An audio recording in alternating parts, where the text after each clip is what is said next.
তারা ভোট দিতে পারবে না, অন্যান্য কোনো সামাজিক সুবিধা সরকারি সুবিধা পাবে না। 27 লক্ষের মধ্যে 17 লক্ষ হচ্ছে মাইনরিটি মুসলিম। এই সমাজকে কি করে বঞ্চিত করা যায়, তাদের বাংলাদেশি প্রমাণ করানো যায়, পাকিস্তানে পাঠিয়ে দেওয়া যায়, বারবার ভয় লাগানো হচ্ছে। তাদের পাশে আমরা কংগ্রেসের পক্ষ থেকে দৌড়িয়েছি কেন? ভয় পাওয়ার কিছু নেই। আইন আছে, সংবিধান আছে, সংসদ আছে, সুপ্রিম কোর্ট আছে, হাইকোর্ট আছে, সেখানে আমরা বিচার চাই।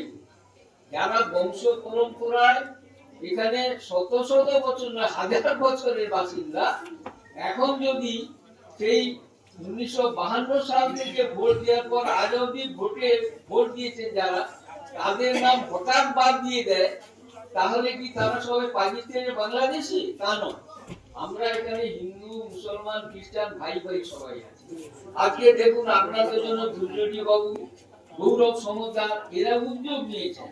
সুতরাং আমরা সবাই নাগরিক, ভয় পাওয়ার কিছু নেই। আজকে যারা এসছেন তাদের মধ্যে দেখলাম ম্যাক্সিমাম এখানে মাইনরিটি নাম। আচ্ছা, এই গৌরব বাবু কোথায়? শুনুন, আমরা একটা সিদ্ধান্ত নিই, এতজন যখন এসছেন আশা করে আমরা তাদের